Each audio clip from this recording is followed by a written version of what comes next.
자, 2015년은 우리 평생에 가장 인상 깊은 날, 하나님의 놀라운 은혜를 경험한 해로 그렇게 경험되어지기를 축복합니다. 특별히 2015년 한 해는 로마서로 아마 1년 동안 주일 말씀을 전하게 될 것 같습니다. 이 로마서는 정말 놀라운 성경입니다. 하나님께서 로마서를 통해서 얼마나 많은 사람들을 바꾸셨는지 모릅니다. 우리가 다 알고 있는 하나님의 정말 큰 종들, 어거스틴, 또 마틴 루터, 또 존 웨슬레, 또 칼빈, 다 로마서로 인해서 사람이 다 변화된 사람들입니다. 종교개혁이 로마서를 읽으면서 마틴 루터가 성령의 놀라운 감동을 받으면서 시작이 된 것입니다. 로마서는 한 사람의 인생과 또 그 가정과 가문과 그리고 나라와 민족과 세계 교회의 역사를 바꾼 놀라운 책입니다.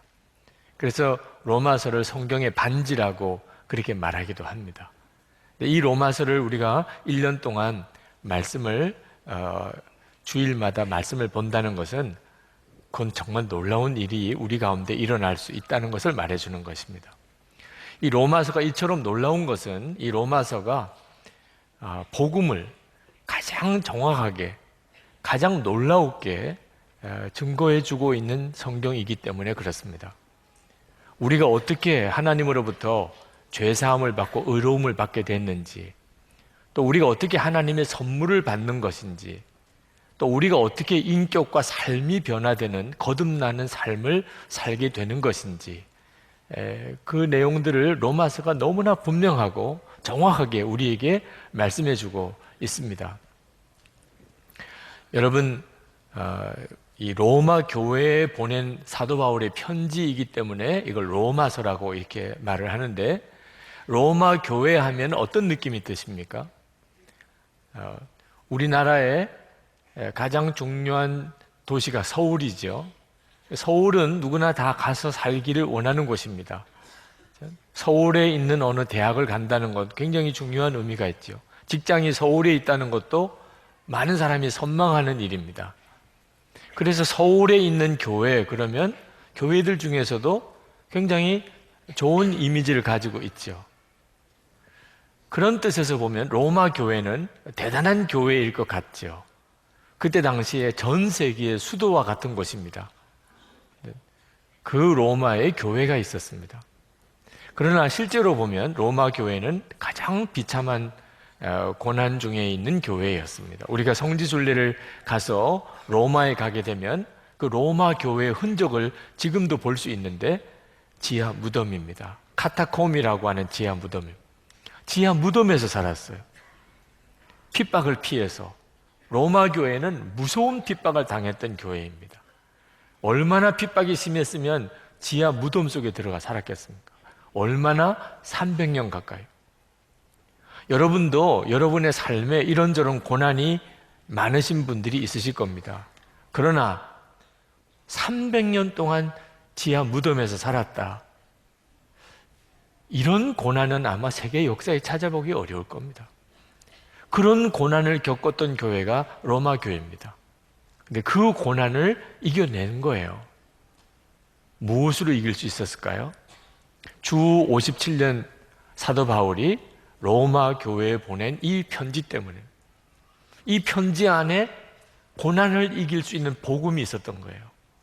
그 복음으로 인해서 로마 교회는 그 무서운 핍박을 이기고, 그리고 결국은 로마가 기독교 국가가 되어버리고 말았지 않습니까? 여러분, 우리에게는 정말 엄청난 하나님의 축복이 있습니다. 그래서 오늘 제목을 세상에서 가장 위대한 것이라고 그렇게 정했습니다. 어떤 누구도 부럽지가 않게 만들어주는, 어떤 형편에서도 기뻐하고 감사하게 만들게 해주는 것이 우리 속에 있습니다. 정말 모든 사람에게 나누어 주고 싶은 그런 놀라운 축복이 여러분 모두에게 있습니다. 그게 복음입니다. 정말 세상에 가장 위대한 것이죠. 순회선교단의 김용희 선교사님, 그분의 전매 특허와 같은 메시지가 있습니다. 복음이면 다냐? 다다. 그분의 정말 전매 특허 같은 메시지예요. 복음이면 다냐? 복음이면 다지.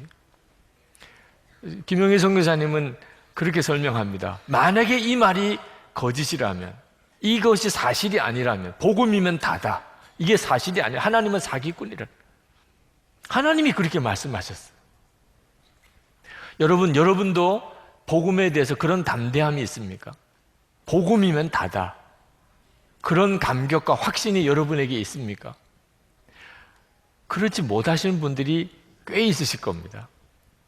복음이라고 수도 없이 들었지만 복음이 다다. 그런 확신과 감격이 없이 사시는 그리스도인들이 많습니다. 저는 여러분들을 책망하거나 힐난하거나 비난하려고 이 말씀을 드리는 게 아닙니다. 여러분 안에 정말 그렇게 고백할 수 있는 세상에서 가장 위대한 것이 있다는 사실을 깨우쳐 드리고 싶은 겁니다.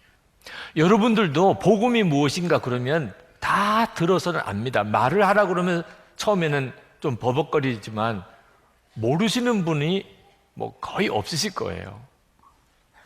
예수님은 우리의 죄를 위해 십자가에 죽으셨고 그 예수님을 믿으면 모든 죄가 사함을 받고 그리고 하나님의 자녀가 되는 권세를 얻고 그리고 죽으면 천국에 가는. 그런데 이것이 교리로만 그치게 되면 아무 능력이 없는 겁니다. 사람들이 들으려고 하지도 않습니다. 그럼 복음이 뭐지요? 복음은 예수 그리스도 그분으로 사는 거예요. 예수님이 우리를 위해서 십자가에서 죽으셔서 우리가 속죄함을 받았다가 아니고 우리를 위해서 십자가에서 죽으셔서 우리를 속죄해 주신 그 주 예수님이 지금 내 안에 살아계시다. 나는 이제 주님과 함께 죽었고 이제는 나는 예수님으로 살게 되었다. 이게 복음이었어요. 제가 그 눈이 열리지 않았던 겁니다. 그래서 그 복음의 역사를 군목으로 있을 때는 제대로 경험을 못했던 거예요. 사도 바울은 1절 말씀에서 자기 자신을 소개하기를 예수 그리스도의 종이라고 그렇게 자기를 소개합니다. 여러분, 나는 누구의 종입니다. 그렇게 이야기할 때는 주인이 누구가 있는 겁니다. 사도 바울이 그리스도 예수의 종입니다. 그랬으면 그리스도 예수가 지금 사도 바울과 같이 있는 거예요. 당신의 주인이 어디 계십니까? 그분은 없습니다. 그런 종이 어디 있어요? 누구의 종이라면서 그 주인이 없는데 무슨 종이에요? 그러니까 사도 바울이 그리스도 예수의 종이라고 말한 것은 예수 그리스도께서 사도 바울과 늘 함께 계시고 살아 계시고 사도 바울의 주님으로 계시다는 뜻이죠. 사도 바울은 복음 그 자체를 살아내고 있었던 것입니다. 그래서 사도 바울도 복음이 무엇인지를 2절부터 4절까지 명확하게 이야기합니다. 그것은 예수 그리스도라는 거예요. 2절부터 4절까지 보면 이 복음은 그의 아들을 두고 하신 말씀입니다. 그는 곧 우리 주 예수 그리스도이십니다. 복음은 예수 그리스도세요. 여러분이 이 사실을 여러분이 아시면 그러면 여러분도 복음의 감격에 사로잡힙니다. 여러분이 복음을 그저 교리로만 알고 있다면 여러분은 복음 자체가 그저 무감각해져 버려 있으실 거예요. 예수 그리스도에게는 이름이 둘이 있습니다. 하나는 예수와 임마누엘입니다. 마태복음 1장 21절에서 23절에 보면 예수님의 두 이름이 나옵니다. 천사가 나타나서 예수의 이름을 가르쳐 주십니다. 이름을 예수로 하라. 그가 자기 백성을 그들의 죄에서 구원할 자이심이라.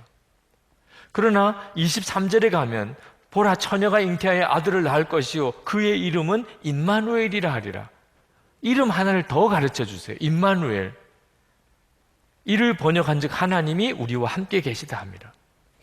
그러므로 여러분 우리가 예수님을 믿고 복음을 안다는 것은 예수님이 우리의 죄를 사하신 분일 뿐만 아니고 우리와 함께 계신 분이라는 것을 알아야 정확하게 알고 있는 것입니다.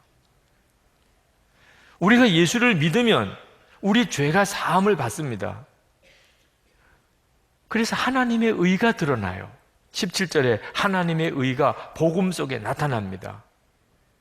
그 말은 우리는 의롭지 않지만 예수님이 우리를 위해서 십자가에 죽으셨기 때문에 이제 하나님이 우리를 의롭다고 인정해 주신 것, 하나님의 의를 우리에게 덧입혀 주신 겁니다.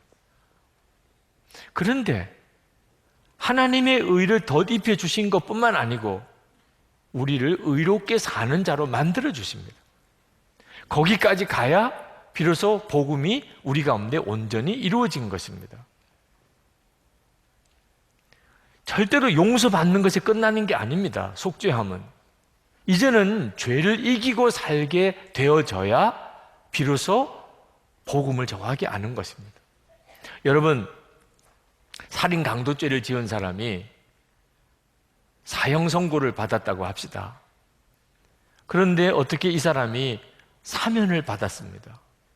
용서를 받은 거죠. 살인죄를 지은 게 용서받았어요. 얼마나 큰 은혜입니까? 죽을 수밖에 없었는데 살았단 말입니다.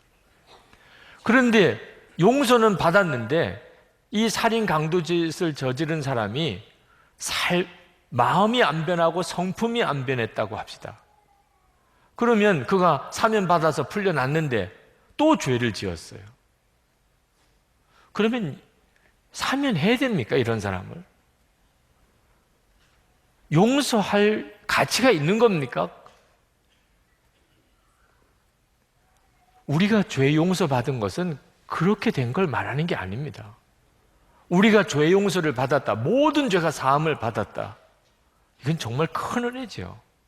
근데 안타깝게도 많은 그리스도인들이 그걸 복음이라고 생각하고 있는 겁니다. 용서받은 거, 모든 죄가 사함 받은 거, 성품 하나도 안 변했어요. 성질 하나도 안 변했어요. 그리고 계속해서 죄 짓고 살아요. 그러면 그런 용서를 하나님이 왜 하십니까? 하나님께서 우리의 죄를 용서하신 것은 우리가 변하여 새 사람 되게 하시려고 하시는, 하나님의 의를 살아가는 사람이 되게 하시려고 우리를 용서하신 거예요. 그런데 어떻게 우리가 변하여 새 사람이 됩니까? 죄 용서받은 것 믿으면 됩니까? 여러분, 죄 용서받은 거 다 믿으시잖아요. 그런데 부부싸움은 여전히 하고, 애들한테는 성질 다 내고, 은밀한 죄 짓고 살고. 아니, 여러분 십자가에서 죄 용서받은 거 안 믿어서 여러분 그렇게 사는 겁니까? 교리 지식으로 알고 있는 복음은 우리 성질 하나 못 바꿔요. 그런데 어떻게 사람이 변합니까? 우리 안에 예수 그리스도가 오셔서 내가 그 예수님을 바라보고 살게 될 때 사람이 변하는 거예요. 내가 화가 나도, 내가 유혹을 받아도, 또 옛날 성질이 솟아나도 주 예수님이 나와 함께 계시는 것을 너무나 분명히 알게 되면, 주님이 나와 함께 계시고 내가 그 주님을 바라보게 되면 어떻게 육신대로 살아요? 그러므로 복음은 임마누엘 하신 주님을 정말 믿게 될 때, 그건 나는 죽고 예수로 사는 것이라고 말합니다. 그때 복음이 되는 것입니다. 로마 교회 교인들이 300년 동안 지하 무덤에서 살았습니다. 예수님이 나를 위해서 죽으셨다는 교리 가지고 그렇게 살 수 있었을까요? 예수님이 나를 위해 죽으셨다, 내 모든 죄가 사함 받았다, 이 교리 하나 가지고 그들이 300년 동안 지하 무덤에서 버틸 수 있었겠습니까? 주 예수님이 함께 하시니까, 함께 하시는 주 예수님을 아니까, 그 주 예수님을 바라보니까 그들은 하루하루를 기쁨과 감사로 살아갔던 거예요. 그렇게 300년이 지난 것. 그리고 로마가 뒤집어진 거죠. 이것이 복음인 것입니다. 이 복음 안에는 또 놀라운 사실이 들어 있습니다. 16절에 사도 바울이 이 복음은 모든 믿는 사람을 구원하는 하나님의 능력입니다 그랬는데, 모든이에요. 모든 믿는 사람이라고 썼습니다. 사도 바울이 이 모든 믿는 사람이라고 쓴 이유가 있습니다. 그 앞부분에 이 모든을 설명하기를 유대 사람을 비롯하여 그리스 사람에게 이르기까지 모든 믿는 사람. 사도 바울은 지금 이 복음에서 말하려고 하는 것이 이제는 유대인만 구원받는 게 아니라 모든 이방인들이 다 구원을 받게 됐다는 것. 사도 바울은 이 사실에 얼마나 감격이 넘치는지 모릅니다. 이건 그때 당시에는 상상도 안 되는 일이었기 때문에 구원은 유대인만 받는 것이었어요. 유대인들은 다 그렇게 확신했습니다. 예수님의 수제자였던 베드로조차도 구원은 유대인만 받는 건 줄 알았어요. 그래서 로마 백부장 고넬료의 집에 그들이 세례받은 것도 아닌데 성령이 임하시는 걸 보고 베드로가 얼마나 당황했는지 몰라요. 이제는 구원이 모든 민족에게 다 열렸구나. 그래서 하나님께서 모든 이방 민족들에게 구원의 문이 열렸다는 이 복음을 전하게 하려고 사도를 한 사람 택한 것이 사도 바울이에요. 사도 바울에게는 너 다른 거 하지 말고 이방 민족에게 가서 이 복음을 전하라.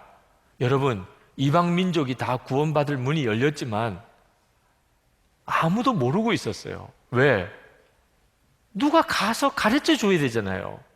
누가 가서 전해줘야 되잖아요. 당신들에게도 구원의 문이 열렸습니다. 당신들도 하나님의 자녀가 되는 길이 열렸습니다. 전해주어야 그들이 비로소 듣고 믿게 될 거 아니겠어요. 그게 사도 바울은 그때 당시로서는 저 땅끝이라고 생각되는 스페인까지 가서 복음을 전해야 되겠다를 생각을 한 겁니다. 모든 족속에게, 이방 민족에게 그들이 핍박하든지 가는 길에 어떤 어려움을 겪든지 사도 바울은 전하고 싶어서 간절했어요. 왜? 그게 빚진 마음이니까. 내가 가서 전해주지 않으면 그들은 다 멸망할 거니까. 내가 가서 전해주면 그들이 다 구원받을 거니까. 그래서 사도 바울이 나는 빚진 자라고 14절에 그렇게 고백한 겁니다. 나는 그리스 사람에게나 미개한 사람에게나 지혜가 있는 사람에게나 어리석은 사람에게나 다 빚을 진 사람입니다. 그런데 어느 날 로마에 예수 믿는 성도들이 생겼다는 소식을 들은 거예요. 사도 바울이 그냥 얼마나 기쁜지 로마에 예수 믿는 사람들이 생겼다는 소식을 들었어요. 그런데 그들이 믿음이 너무 좋아요. 사도 바울이 그 소식을 듣고 감격해서 지금 이 로마서 1장에 그 내용을 쓰고 있는 거예요. 6절부터 15절까지. 사도 바울은 거의 흥분 상태에 빠져 있습니다. 여러분도, 여기 여러분은 로마의 교회 교인들을 말합니다. 여러분도 그들 가운데 들어있어서 예수 그리스도의 부르심을 받은 사람이 되었습니다. 나는 로마에 있는 모든 신도에게 이 편지를 씁니다. 하나님께서 여러분을 사랑하셔서 그의 거룩한 백성으로 부르셨습니다. 나는 먼저 여러분 모두의 일로 예수 그리스도를 통하여 나의 하나님께 감사를 드립니다. 그것은 여러분의 믿음에 대한 소문이 이 온 세상에 퍼지고 있기 때문입니다. 나는 기도할 때마다 언제나 여러분을 생각하며 어떻게 해서든지 하나님의 뜻으로 여러분에게로 갈 수 있는 좋은 길이 열리기를 간구하고 있습니다. 그러므로 나의 간절한 소원은 로마에 있는 여러분에게도 복음을 전하는 일입니다. 여러분들이 생각하기에 제가 좀 오버하는 것처럼 느껴져요. 진짜 사도 바울의 심정에 비하면 아무것도 아니에요. 사도 바울이 지금 흥분한 상태에 있다니까. 로마에 교인이 생겼어요. 사도 바울이 이렇게 흥분한 이유는 진짜구나. 복음이 모든 민족에게 다 열렸구나. 내가 가서 전해주면 사는 거고 그렇지 못하면 다 죽는 거예요. 사도 바울이 이 복음에 얼마나 감격에 사로잡혀 있는지 아시겠습니까? 또 복음 안에 놀라운 것이 하나 있는데 그것은 구원의 조건이 믿음뿐이라는 겁니다. 16절에 모든 믿는 사람을 구원하는 하나님의 능력이라고 그래요. 구원의 조건이 믿음밖에 없습니다. 믿기만 하면 됩니다. 이건 모든 종교를 다 뒤집어 놓는 것입니다.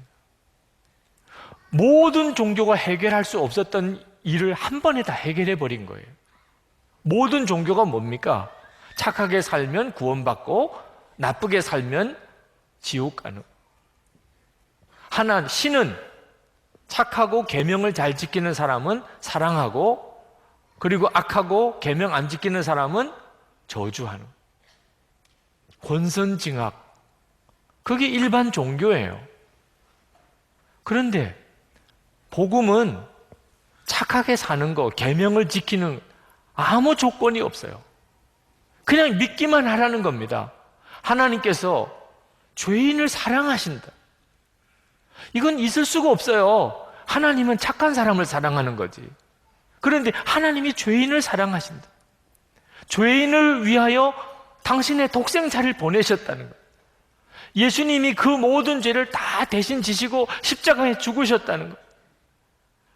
그걸 믿기만 하라는 거예요. 그러면 다 구원받는다는 거예요. 여러분, 복음이 무엇입니까? 복음은 나는 죽고 예수로 사는 겁니다. 빌립보서 2장 5절에 이 마음을 품으라. 곧 그리스도 예수의 마음이니. 예수님의 마음을 품는 거예요. 예수님의 마음은 어떻겠습니까? 컵 정도일까요? 호수 같을까요? 여러분이 정말 복음을 알게 되면 여러분의 마음이 이렇게 바뀌어 버리는 겁니다. 그러니 똑같은 문제, 똑같은 고통, 똑같은 사람인데 전혀 마음이, 느낌이 달라지는 거예요. 항상 기뻐하라. 범사에 감사하라. 모든 사람을 사랑하라. 그게 가능하냐? 복음이 가능하게 해주는 거예요.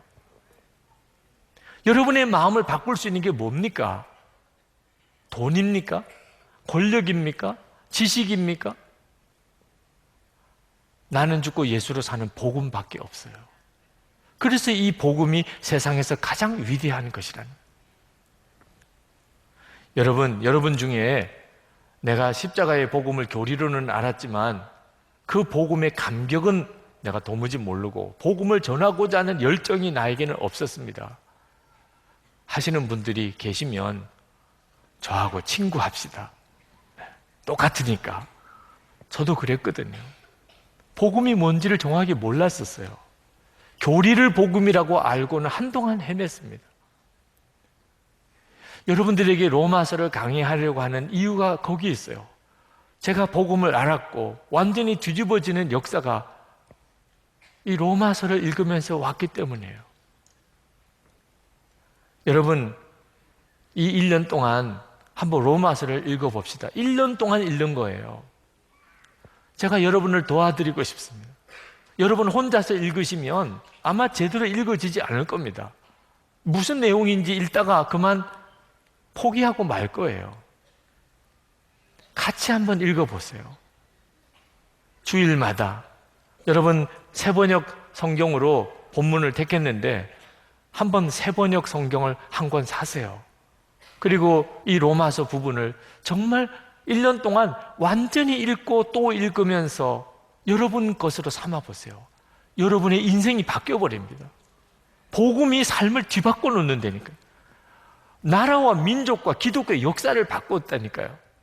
그 복음의 능력이 여러분의 것이 된다고 생각해 보십시오. 오늘 성찬을 합니다.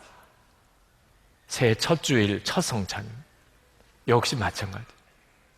성찬은 예수 그리스도께서 여러분과 한 몸이 되셨음을 다시 한번 여러분에게 확인시켜주는 축복의 시간. 마음을 여세요. 오늘 성찬을 위해서도 기도하시고, 그리고 이 로마서 강의가 끝나는 날까지 하나님, 제가 복음의 영광을 분명히 제가 경험하기를 원합니다. 그리고 복음이신 주 예수 그리스도, 저와 온전히 연합하여 하나가 되어지는 그 놀라운 은혜를 제가 받기를 원합니다. 제가 진정으로 예수 믿고 변화되었다는 사실을 증거하는 자가 되기를 원합니다. 우리 통성으로 기도하시고 성찬을 받겠습니다.